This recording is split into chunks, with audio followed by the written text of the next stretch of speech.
Thanks very much, Misty. Great to be here with you and everyone else. Probably a good day to maybe not be outside there on Monona Terrace, but rather inside here, a little bit warm. Here I am in my home office, and on this chilly day, a good day maybe to practice a little bit of mindfulness and to relax if you can out there. So I'm going to show you some slides, if you don't mind. Let me just get that set up here.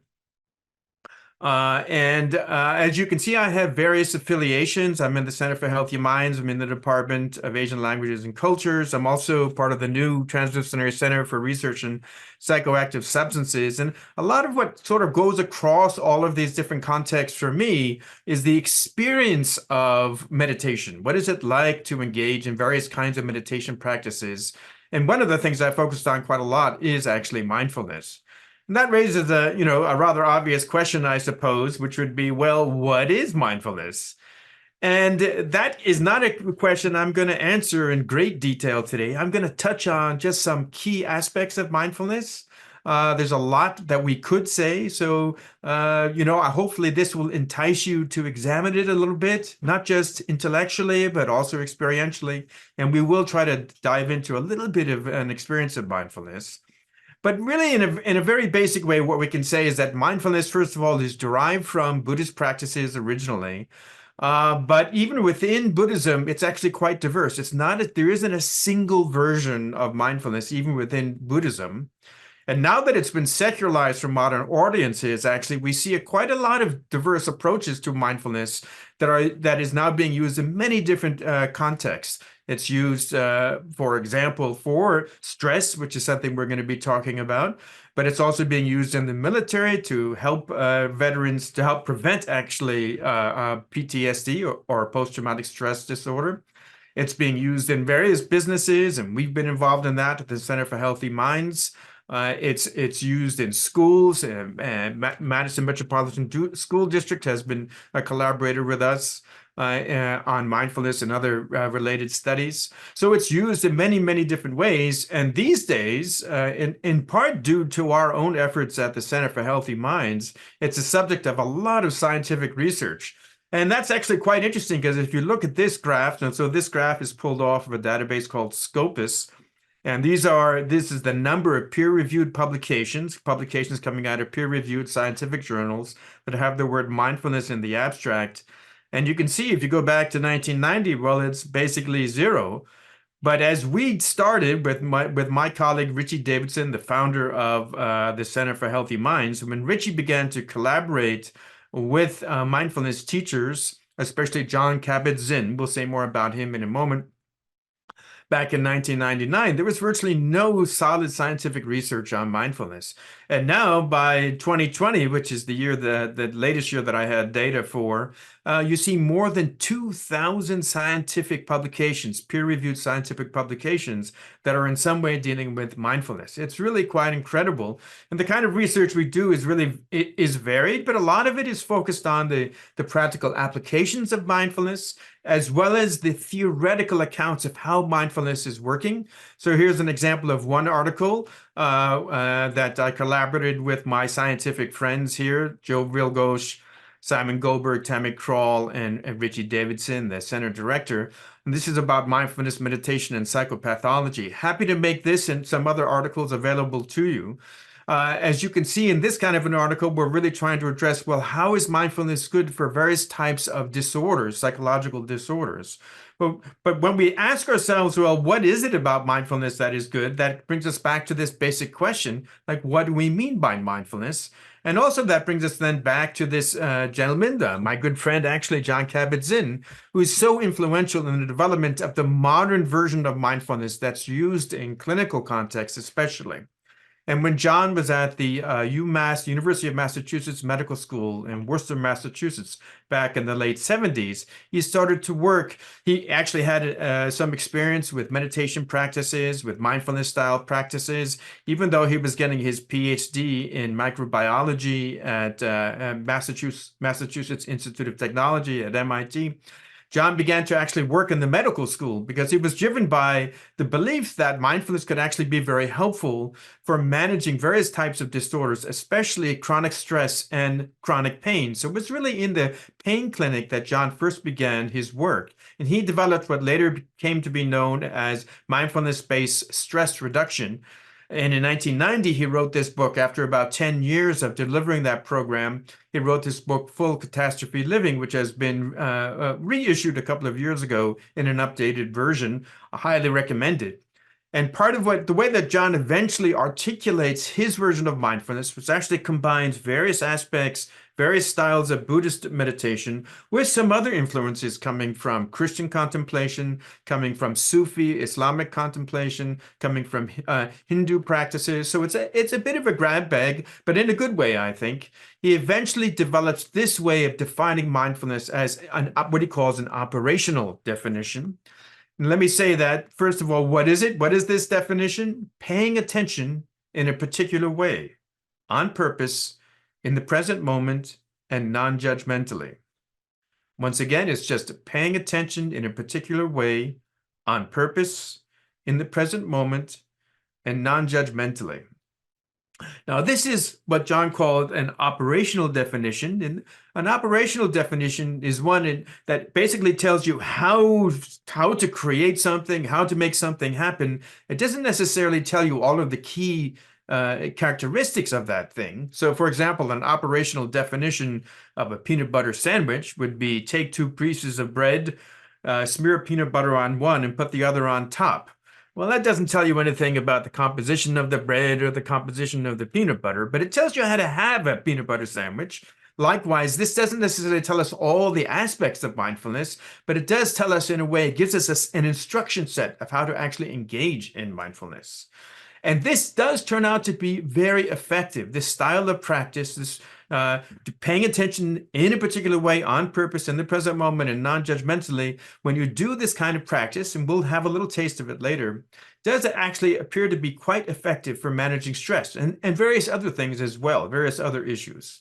But that raises the question, well, what do we mean by stress? For you Simpsons fans, you might think of it as just that moment when Homer goes, no, right? You know, hey, is that what we mean by stress? But really, we always, when we use this term stress, we're really thinking of it in only a kind of a fairly limited way.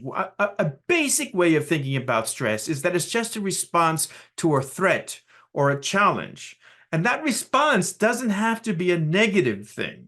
So when we, strictly speaking, when we look at the way that the word stress is used in biology, for example, it just means the way in which we respond to something that is challenging. It doesn't have to be something that is overwhelming to us.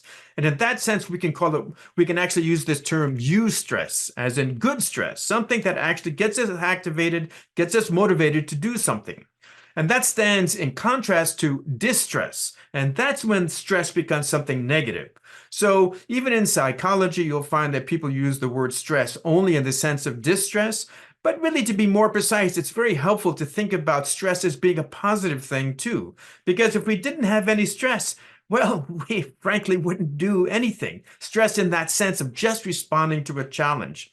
And here's an example of that. This is actually something that dates pretty far back in psychology. It's called the Yerkes-Dodson law. And it's about how we perform in a task based upon the level of arousal that we have. And arousal is a way of talking about, in a sense, how hepped up the mind-body system is. As my scientific friends would tell me, it's really how is our immune system, for example, responding, and how is our mind also responding to a particular context where we have to do something, we have to engage in some kind of a task. So if we have a very low level of arousal, in other words, we don't have any stress at all, we're just kind of chilling out, so to speak, then our performance is virtually zero because basically we have no motivation to do anything. We're just sitting there relaxed. If we have an optimal level of arousal, then our performance is going to be the highest possible. So we want, in a sense, what we're looking for is to engage in that challenge, whatever that task is. It might be taking an exam in school. It might be having a difficult conversation. It might be figuring out some problem at work, whatever it might be. If we are completely unaroused, we have no stress at all, we don't feel any challenge at all, then our performance is going to be low. And but if we have just the right amount of arousal, that is to say, this kind of eustress, this positive stress, then we're going to have optimal performance. And especially for more complicated and difficult tasks, as we get more and more arousal, which is, you could say, basically, as we get more and more stress, our performance starts to go down again. And then finally, when we get to the point where we're completely sort of freaked out, so to speak, where we're really overwhelmed by the situation, then our performance again goes all the way down virtually to zero. So this idea, I think, is very important. It's helpful for us to think about the idea that as we are responding to a threat or a challenge, feeling challenged is not in itself a problem. That's not the issue here. Feeling like, hey, there's something I've got to do, something that might even be difficult, that is not in itself the problem. The problem, however, occurs when we feel that the needs of the situation, what's required for us to face this challenge, actually exceed the resources that we have. And that's when our experience turns from eustress to distress. So once again, it's when we have a sense that the resources that are available to us are not sufficient to meet this challenge, then the challenge basically becomes a threat to us. And that's really a key issue. Understanding within a particular situation, there's a task that I have to face, maybe something very difficult, again, a difficult conversation, for example, that in that context, when I mentally just interpret the situation as involving a task or a challenge that exceeds my resources, then that challenge starts to feel like a threat. And that means that I'm going to flip from eustress to distress. So part of what that tells us here is that the interpretation of the situation matters. This doesn't mean we should just kind of be blithely optimistic and unrealistic in a situation, but it's important for us to pay attention to how we are interpreting a situation. Do we actually have more resources than we think we have? And for example, and really crucial role, because part of what mindfulness does is it just allows us to notice how are we interpreting the situation in the present moment. That practice of simply paying attention non-judgmentally in the present moment, that practice itself can help us to be aware of our habits, of our habitual ways of interpreting, for example, a difficult situation. And maybe that also then opens the doorway to changing that interpretation and no longer feeling that we're distressed, rather interpreting that situation now not as a threat, but as a challenge that may be difficult, that we might even fail, but we can learn something from that failure, for example. Now, there is a third way of talking about stress that's especially relevant to mindfulness practice, and that's what we can call toxic stress or chronic stress. And this is where the mind obviously plays a very important role in the interpretation of a situation. Is it a challenge or is it a threat? But we can also be simply walking around in a stress state, a state of distress, of that negative stress all the time or virtually all the time. And when we're in that kind of a state, this is what we call toxic stress or chronic stress, where we are feeling constantly, in a sense, under threat. And a key aspect of this form of stress is that it may be systemic. It's important to recognize that one can be in a social context, a socio-cultural context, in which one is surrounded by various types of threats. For example, one might be living in a situation in which the area where one lives is unsafe. One might be facing some food insecurity and wondering whether one's going to have enough to eat each day. One might be living in a war zone. Sadly, as we know, it's something that is certainly salient for us these days in the world. And in those kinds of situations, you may have a tendency toward more and more of this type of toxic or chronic stress. And what does this do to us? This is really where stress becomes especially a problem. And it's something that is closely tied to actually our immune system. So as it turns out, when we are feeling stress, even that kind of positive stress, part of that arousal process can involve an inflammatory response. And why is that? Well, one way to think about stress, especially as it moves into distress or the kind of chronic toxic stress that we're walking around with, the kind of chronic distress that we may be walking around with. When it moves and start to move in that direction, we activate what's sometimes called the fight or flight response. And that's basically a response within our mind-body system that is preparing us to potentially get wounded, actually, to get injured in some fashion. And in order to be prepared for the possibility of injury, we therefore our system becomes flooded with what are referred to as pro-inflammatory cytokines, and this is basically a way for the system to prepare for a wound and to address the outcomes of that wound process.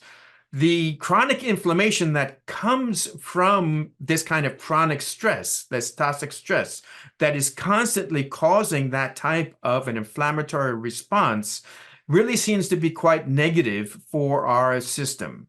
It seems to sort of wear things down. It can lead to cardiovascular difficulties. It can lead to, for example, irritable bowel syndrome, and various other forms of inflammatory bowel disease may be connected to this. This type of chronic inflammation coming from chronic stress. It seems to lower the response to vaccines, for example.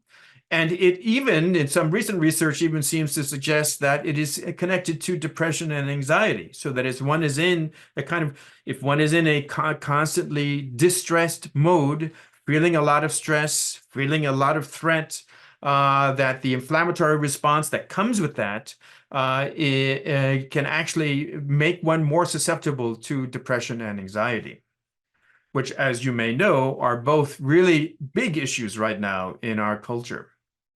Now, one of the interesting things about this kind of chronic stress and the chronic inflammation that comes with it is that it's really something that probably only humans do. Maybe there are some other creatures out there, but really it seems to be mostly humans. And this is a great book that explores this issue from some years ago, Why Zebras Don't Get Ulcers by Robert Sapolsky from Stanford University.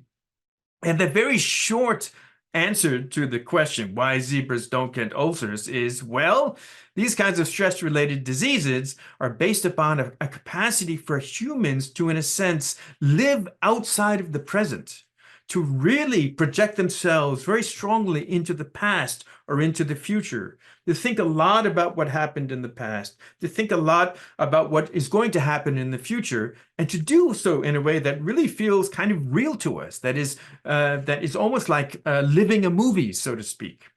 And this phenomenon is called mental time travel, or MTT. And when we engage in mental time travel, of course, this is actually a really wonderful thing that we humans can do, because as a result of our ability to think about what's happening in the past, we can learn from that, and we can plan more effectively in the future. And we can even project ourselves very far into the future, not just months or years, which of course, well, let's say my family dog certainly can't do that. It's very hard for my family dog to mentally time travel beyond more perhaps than even an hour, if even that much. We can project ourselves, tell a story about what we're going to do tomorrow, next year, in a decade, or even as a species in 100 years, in 200 years. So that kind of capacity actually is really powerful. It enables us to plan very effectively. It's what it enables us to create plans that we share together and collaborate so that we can do things like create Zoom and create the computers that Zoom is based on. Huge amounts of planning and huge amounts of learning, huge amounts of mental time travel that have enabled us to produce things like Zoom and computers, or to fly to the moon. But at the same time, it is also a kind of two-edged sword. And that two-edged sword really has to do with a certain feature of mental time travel that we can call reification. Now, reification is from this verb to reify, which just means to make something real. And our tendency, so part of what makes mental time travel so effective for us is that we can really kind of live through we can really try to anticipate exactly what's going to happen and sort of live through it. And or we can relive what happened in the past in an attempt to learn from it. But of course, instead of learning or instead of planning, this can become instead a kind of a fixation on the terrible things that are going to happen in the future. In other words, something that's just producing anxiety, or it can become a form of a fixation on the past, where I am ruminating on the negative things that have happened to me in the past.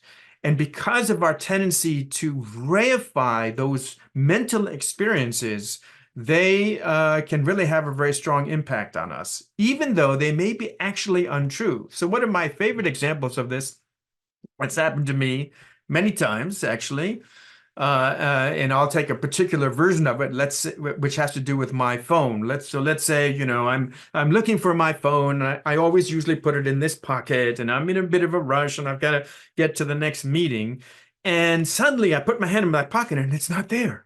And it's like, what am I going to do? I've got all my calendar in there and my email, and someone's going to take my phone, and I'm going to have to buy a new phone. So now I'm planning about the future and all the terrible things that are going to happen. And I'm feeling the stress in my body. And then I just put my hand in the other pocket, and I realize, oh, it was there all the time.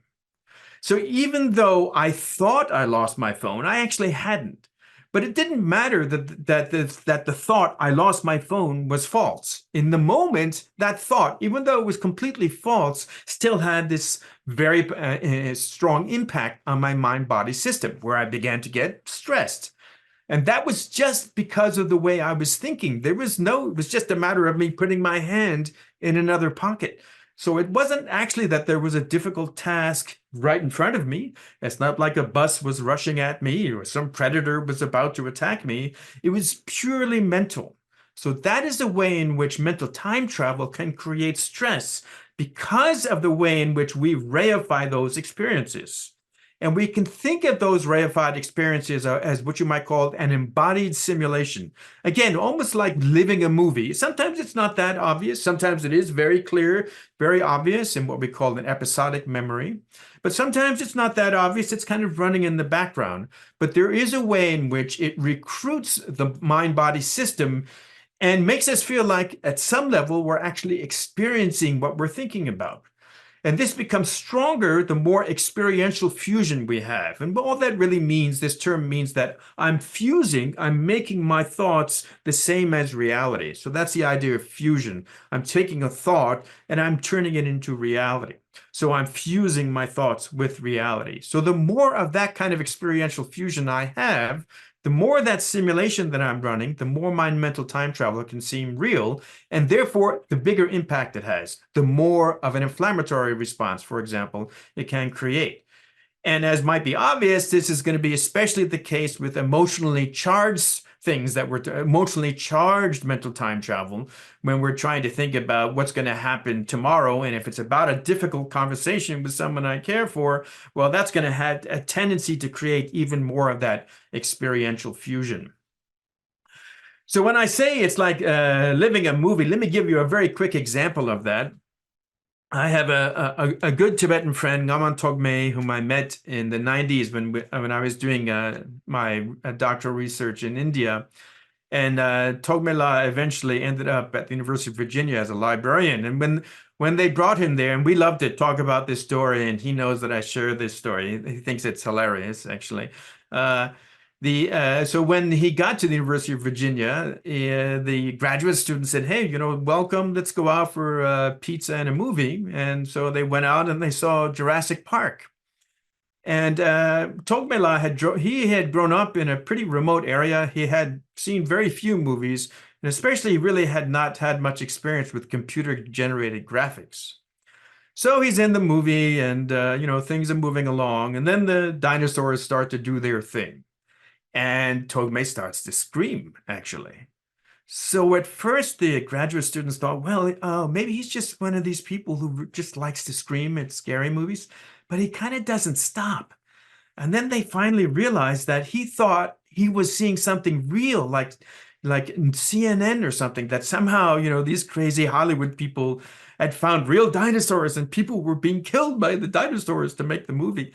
So when they explained to him that it was all just generated by computer graphics, he was able to sit back and, still get scared and have a reaction, but not get completely absorbed in the seeming reality of the movie. So that's a really good example of this experiential fusion. When the movie seems so real to me that I'm screaming, I'm freaking out, that is exactly, of course, the kind of experiential fusion that we can have even about our thoughts of what's going to happen tomorrow, how the exam is going to go, or, what's going to happen at work. But let me give you now another example of this. Here's a little exercise for you to do if you're open to it. You can do this perhaps with your eyes closed as you wish, or just look at the white screen. And I'd like you to visualize, if you would, a beautiful bowl of strawberries, shining that beautiful red color, freshly washed, shining in the morning sun, just ready to be eaten. So delicious, organic, from your favorite market, just ready to be popped in your mouth. And when you do that, now I do this a lot actually, and even though, I know what's coming, I still manage to make my mouth water. Did your mouth water? I think perhaps for a number of you, it did. And certainly, even if you just look at a picture of strawberries, that's not real strawberries, right? The mind strawberries, the ones in your mind, they're not real. They're not actual strawberries. You can't eat them. You can't eat a picture of strawberries. And yet our system will take that thought of strawberries and turn it into something real.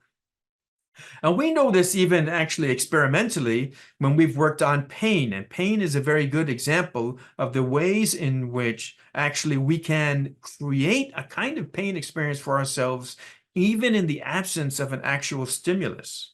So what you see here is a graph this is a kind of schematic graph based on a few of the different studies that we did with long-term meditators, who are represented in the gray line, and then non-meditators, who are with this turquoise kind of greenish line. And what the vertical axis is basically activation in a series of regions that are connected together to represent pain in the brain. So we call this the pain network. And then what's happening over time, which is the horizontal axis, is that the network is basically not active. There's no pain. And then what we do is we place, the subjects actually have on their forearm a device that creates very intense heat. It feels like it's burning. It doesn't actually burn, and it's calibrated for individuals' capacities.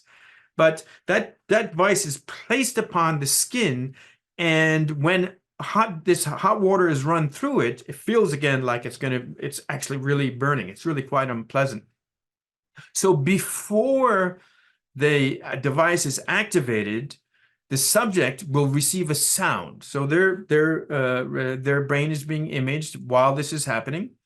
And they hear a sound, which is, okay, the pain is about to come. Or sometimes we use a different kind of signal, which is just a bit of warmth. And in the ordinary persons, the non-meditators, what happens is they start to represent the pain in their brain before the actual heat comes.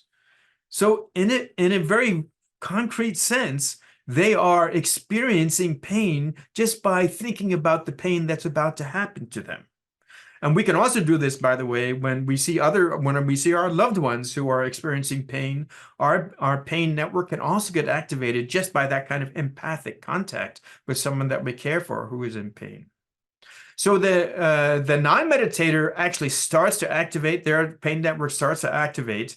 But when we look at the meditator, you see that we didn't see this in the long-term meditators. Their pain network does not activate just when they receive a signal. There's still no actual pain stimulus. It's just the signal. And then when the pain stimulus happens, and that's represented by the triangle here with the exclamation point, then we see an activation that's in the long-term meditators was equal to, or often sometimes a little bit higher than non-meditators. But then again, afterwards, so after the stimulus has stopped, the long-term meditator pain network goes back to its baseline much more quickly than the non-meditators. You see how the non-meditators, that this green turquoise line is still representing a fairly high level of activation in the pain network. It takes longer for them to return to baseline.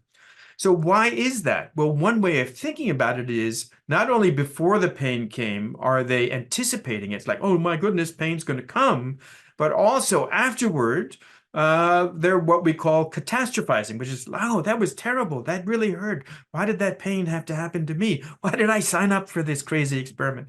So that is what we can call one term for this in the Buddhist world, actually. That's a really useful term, I think, is the second arrow. So that when we are in a difficult situation, one aspect of this kind of chronic stress is not only that the situation itself, let's say it's pain, for example, that the pain is actually, we're shot with an arrow, that's painful, but then we can also, in a sense, shoot ourselves with a second arrow, which is how we continue to catastrophize about that event, how we continue to experience that event, to think about that event, to relive that event. So what is it about mindfulness that can be helpful for this? Well, before we get into detail about that, let's actually just do a little bit of mindfulness. And here's actually a couple of pictures from mindfulness-based stress reduction classes, which again is that program that was created by Jon Kabat-Zinn. And the basic instruction is this: you just sit in a comfortable way. It's good to be in a position that is attentive, but not stressed, not stiff. So the spine, for example, can be upright, but not rigid. And then just bring the attention to the sensations of breathing. If breathing is uncomfortable for you as an object, you can just focus, for example, on the feeling of your feet flat on the floor, or on a sound. So just try to allow the mind, the attention, to settle on that anchor for your attention. And let's say it's just the sensations of breathing. Perhaps the sensations at the abdomen, as the abdomen rises and falls. Simply observing that.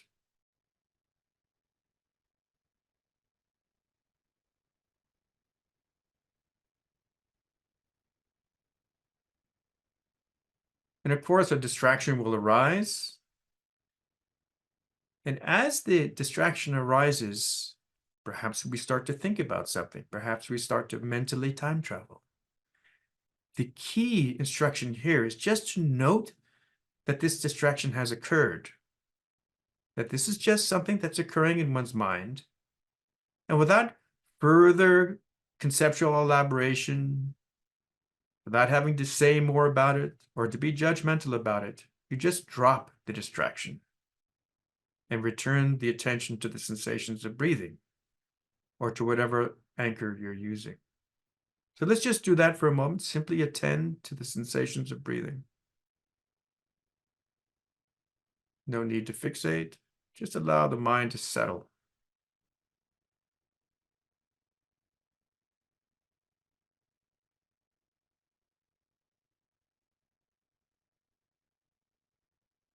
Thought arises, a distracting sensation. Simply notice it, let go, invite the mind back to the breath.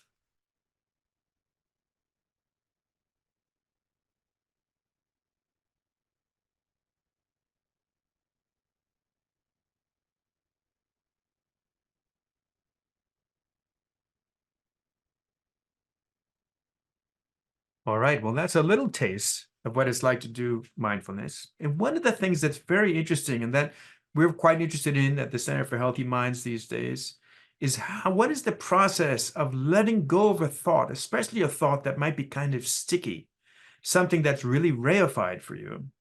In other words, what's the process of de-reifying, taking out the reality of one's mental time travel, of just seeing it just as a thought?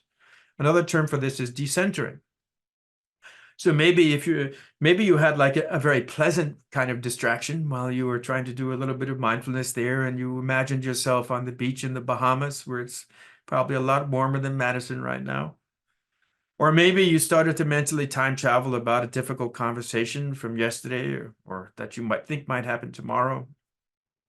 But in any case, how does one, in a sense, let go of those conversations? How does one let go of the beach, no matter how nice it might be, and return to the task at hand to maintain the attention?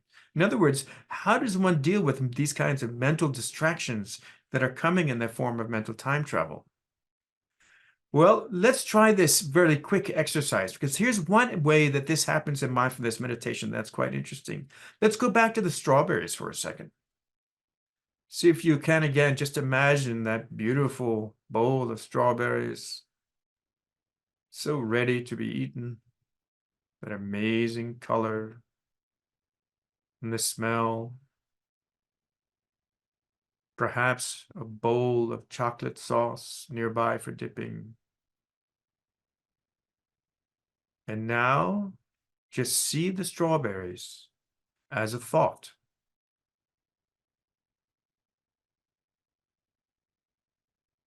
Isn't that interesting? If you just see your thoughts as thoughts, what happens? It's a fascinating process, actually. When we see the thought as a strawberry, then it makes our mouth water. When we see what we're imagining just to be, well, that's just more thoughts. That's just, what is that? It's not, whatever strawberries are made out of, those mental strawberries are not made out of that. You can't eat that.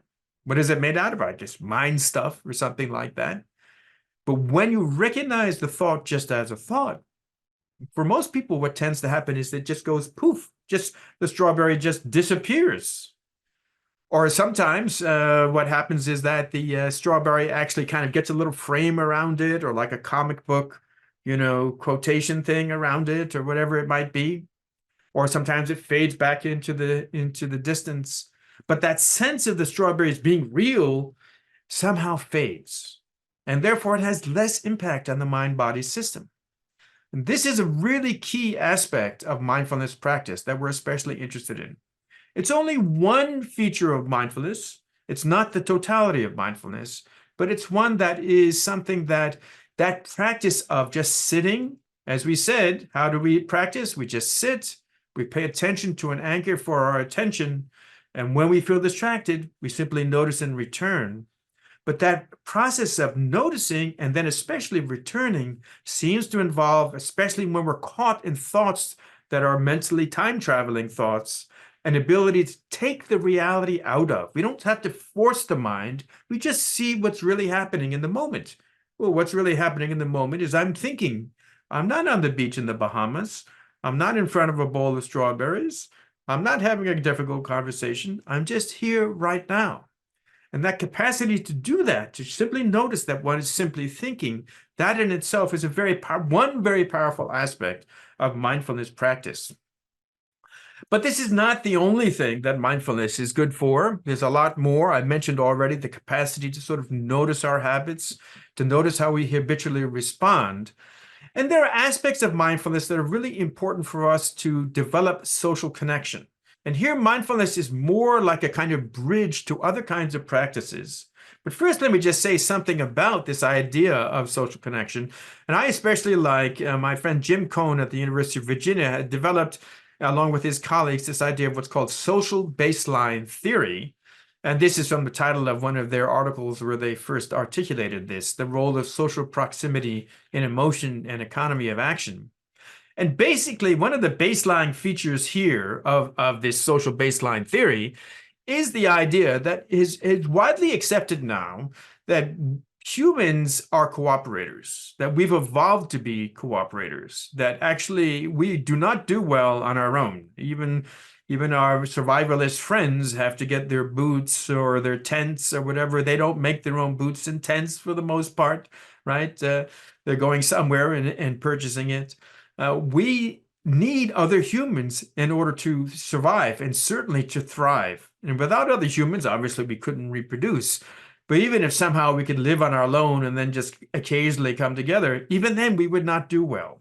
And the reason we would not do well is that because we have evolved to be such strong cooperators, especially with those people that we see as part of our in-group, kind of on our team, and that's an issue which we could discuss another time.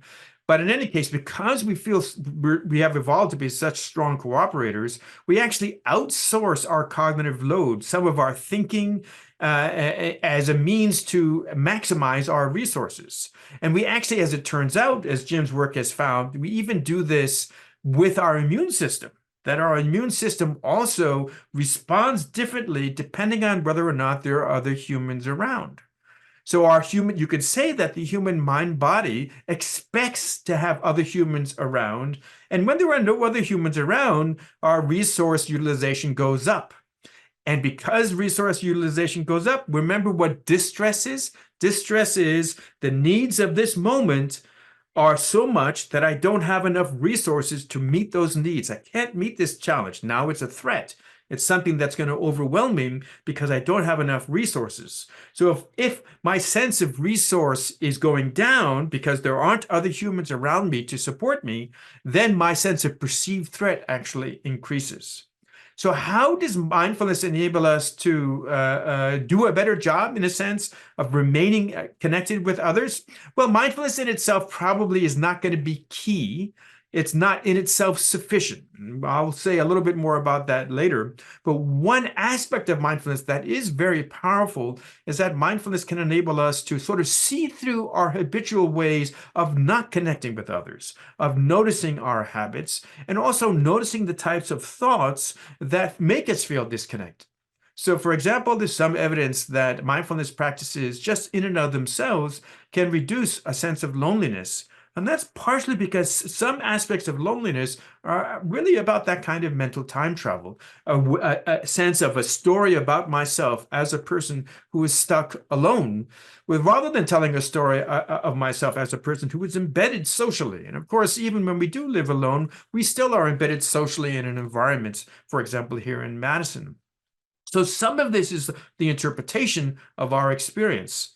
I'm not saying that it only comes down to that, but that does seem to be a very important element. And so mindfulness can help us to notice those habitual interpretations and also to open up the space in which we can change them. But part of what's really a challenge in our contemporary society that is making this more difficult, I would say, and what we know is that as social connection goes down, as loneliness increases, there are many kinds of negative impacts on our mind-body system from that. As I said, our immune system doesn't seem to perform as well if we are not feeling socially connected and supported. And some of this is coming from the kinds of connections that we have. So here's an image from a little while ago of me connecting with some people just online, as opposed to here's a picture of me with one of my Swedish nephews and a cute little puppy from a few years ago.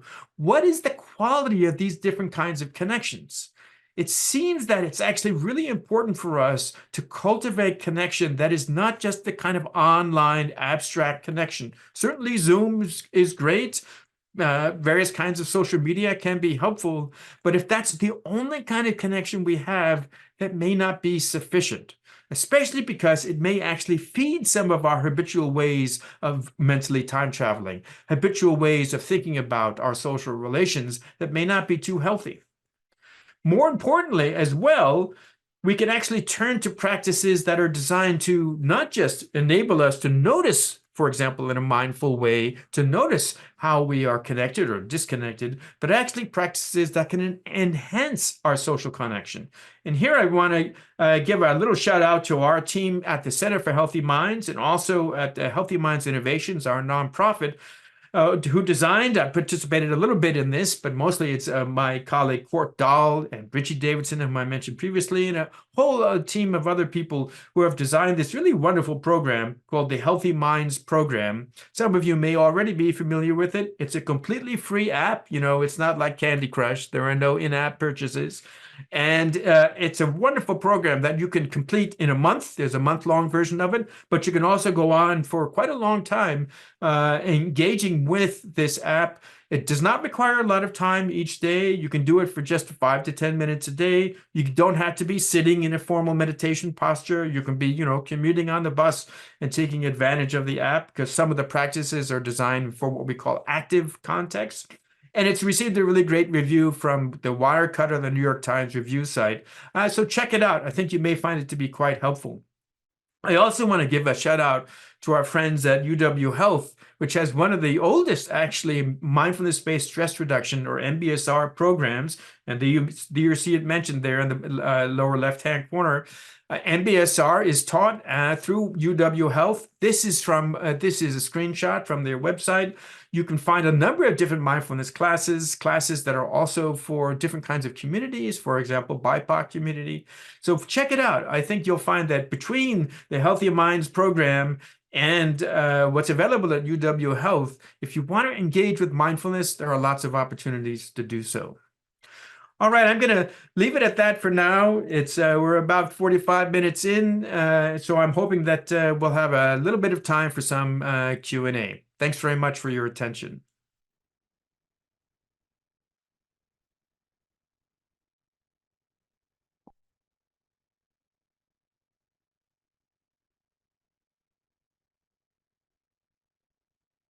So, yes, I'm going to turn to Nicole Webster's question here. And Misty, feel free to jump in if I miss something.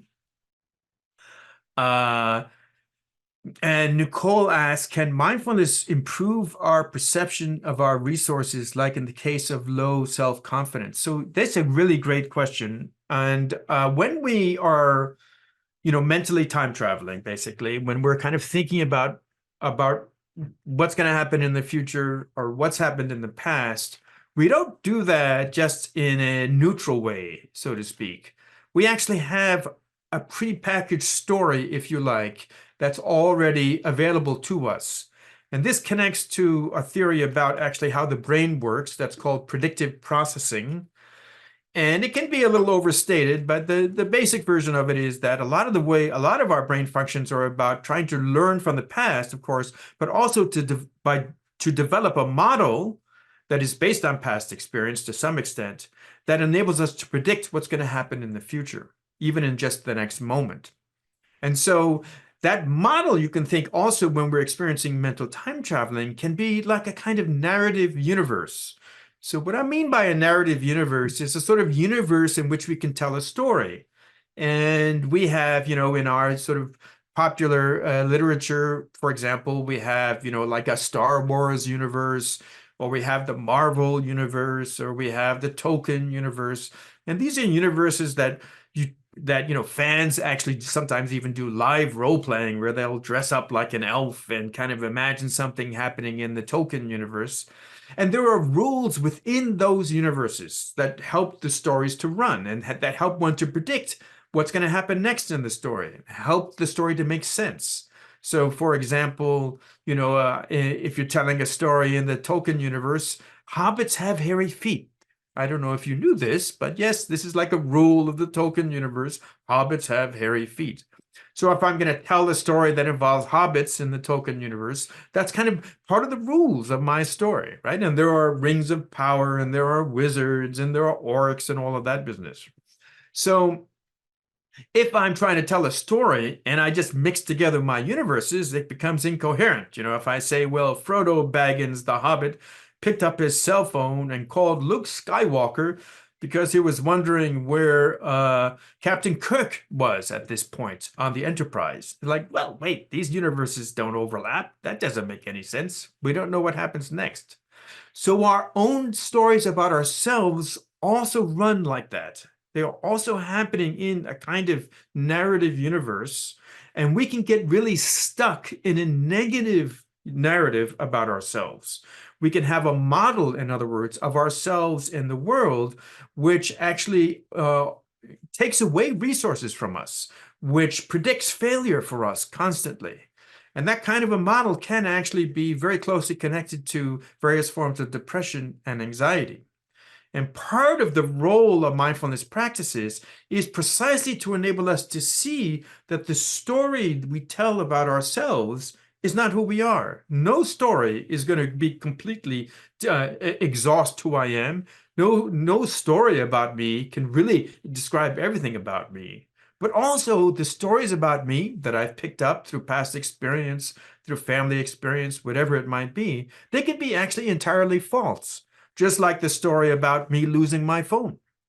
So this is one of the ways in which mindfulness can really be very powerful, just to enable us to notice the stories that we have about ourselves and the world in which we live, and to, in a sense, get some distance from them, to step back from them. So I hope that that helps. Uh, uh, uh, I'm not sure of the first name here, but someone whose last name is Nazca says, how can we mitigate mental time travel manifesting as nightmares, as in bad dreams, stress, especially if recurring? I think so. I actually have worked a little bit with sleep researchers, but I really am not familiar with the process of how nightmares occur. Certainly, dreaming is a very special case of mental time travel that can have, we're not sure exactly what role dreams play, but some of it seems to be about consolidating memory and learning, uh, and consolidating those models that we're developing. But it's a really great question, but I'm afraid I can't tell you exactly how one would use mindfulness in the context of working with nightmares. I think it's a great question. Um, so, and then another question from the same person about which says, what can be done about ongoing, not subsiding chronic stress as social, e.g., women and minorities, historical and ongoing stress by real mistreatment? That's why I referred to the kind of systemic context that can create chronic stress. And part of what that tells us is that the people who need to practice mindfulness are not just the people experiencing stress, but also the people who are involved in systems that are creating stress. Because again, those systems just become kind of reality to us. They become a kind of habit to us.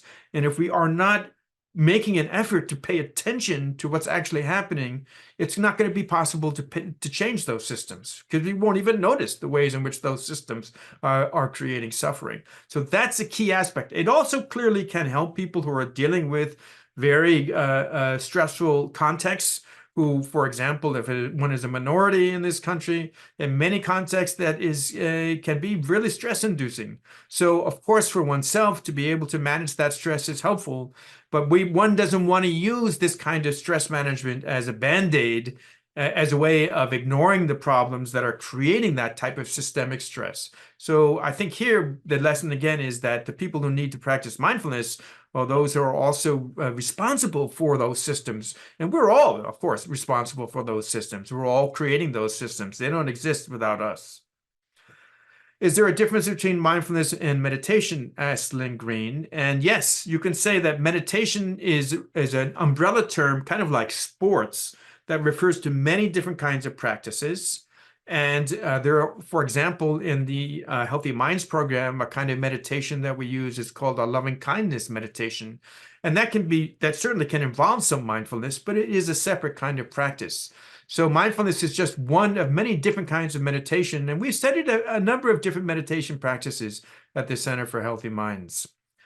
Guy Flint says, what are the necessity to realize sinful, harmful, wrong behaviors as wrong? In other words, there is sin, evil, and harmful actions. We need to make judgments. I think there's a misprint there. Good judgments, yes, but not allowing us to believe or teach there is no need for judgments. This is a significant difference between Buddhist teachings and Christianity, because the wrong view has been propagated so much in the last 40 years. So many unholy activities have increased. So I would say, actually, Guy, that's a very good question. That's an important question. The issue here is not that one is to be non-judgmental in the sense of not discerning. Really, the term judgmental is kind of a problem, because it really, what it refers to is reactivity, to have a kind of strong emotional reactivity that blinds us to what's actually going on. So that instead of being able to really see what's happening in our experience, if we are very reactive to it, and judgmental in that sense of reactive, then we can't see clearly what is going on. But it is definitely the case, and I've written myself and happy to share an article about this. It's definitely the case that in Buddhist practices, it's extremely important to recognize what is unhealthy, what needs to be changed. For example, chronic anger is a very good example of something that in the Buddhist world is considered to be really problematic. But that doesn't, when I'm engaging in mindfulness practice, it's important for me to recognize when I'm angry. But if I'm reactive to my own anger, then I'm not going to be able to work with it in order to change it. I hope that is clear. Uh, And Rebecca asked about socializing introverts. It's a really good question. I think, I'm not really going to comment on this. I think, how do you, if you're forcing introverts to be social, right? I think that's kind of the subtext of the question. Obviously, one overall perspective here is that one needs to be attentive to individual differences and skillful in working with individual differences. But even introverts as humans need human connection. It's just that the style of that connection is different. Uh, have there been any studies applying mindfulness to sleep issues? Yes, there have been studies of mindfulness applying in relation to sleep issues. And one of the interesting things about it is that it doesn't necessarily change the objective. I think the results are up in the air. I'm trying to remember, but I believe the results so far are mixed in terms of whether it changes the objective quality of sleep. What that means is if we take an EEG and we put it on your scalp and we measure the what's happening through the EEG in your brain, and it's going to be a very limited kind of measurement, but enough to tell us something about sleep quality. Uh, that type of sleep study, which some of you out there may have gone to the lab, like Giulio Tononi's lab here, and had a sleep study of that kind performed on you. That can tell you kind of the objective quality of your sleep, how often are you in REM sleep, and so on. And I think there's a mixed results in terms of what mindfulness does. But what's interesting is there are clear results, if I remember correctly, that mindfulness changes the perception of the quality of sleep so that people, even if objectively their sleep quality hasn't changed that much, they feel more rested. They feel like they've been sleeping better. And that may be, in some cases at least, just as important as the objective change in the quality of sleep. And the blue symbols on my wall hanging. So that's actually, I spend a lot of time in the Tibetan world and I speak Tibetan and I've had the pleasure of spending a lot of time with His Holiness, the Dalai Lama. And this wall hanging is a traditional Tibetan wall hanging. And this is one of the 8 auspicious signs. It's called the infinite knot. It's kind of a sign of deep connectivity. And I think, and finally, I'll answer Kay's question because our time is up. How do you diplomatically let friends or family know their self-talk, anger would benefit from mindfulness while trying to be non-judgmental? Yes, that's a toughie, Kay. Again, recognizing individual differences, and Constance is asking in some ways a similar question. How can you steer someone toward mindfulness practice who believes they have no ability to quiet their mind? So let me say 2 things. One of them is to Kay's question in particular, just being skillful, of course, is really important here. What in the Buddhist world we call skill in means, being skillful.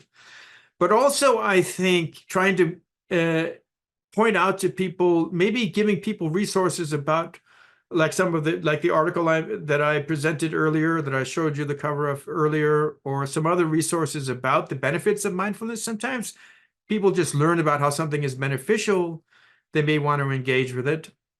And also, I'd say really just empathically trying to understand where somebody's coming from. Sometimes that can enable you to skillfully guide them.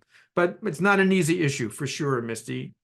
Constance, this is somewhat similar. Someone can, just believe that they're kind of incapable of whatever, including mindfulness. And the basic answer here, which my friend John Kabat-Zinn likes to say is, well, if we're humans, we're already mindful. This is like a basic fundamental capacity that all humans actually have. And one way of thinking about that is it's just the capacity to be undistracted, at least for a moment, actually. So everyone already has some degree of mindfulness on this account. And more importantly, mindfulness here is not about stopping thoughts. It's not about being thoughtless. It's about developing a different relationship to our thoughts so that we're not stuck in our thoughts. And most importantly, I'd say if you look at the Healthy Minds program, that app that I mentioned, that some people just find simply sitting still and trying to watch their breath to be just like way too much already. But that app has ways of introducing mindfulness style practices that don't involve sitting at all, actually. Don't involve being still at all. That can involve motion. You can cultivate a kind of mindfulness even while you're doing the laundry. So maybe if you know someone like that, I encourage you to have them check out the Healthy Minds program app. And also in general, just to really embrace the sense that even no matter what negative stories we tell about ourselves, just by being human, we have incredible capacities just from being human. All right, well, I think I'll leave it at that. Thank you very much for your attention. And Misty, thanks very much for running the show.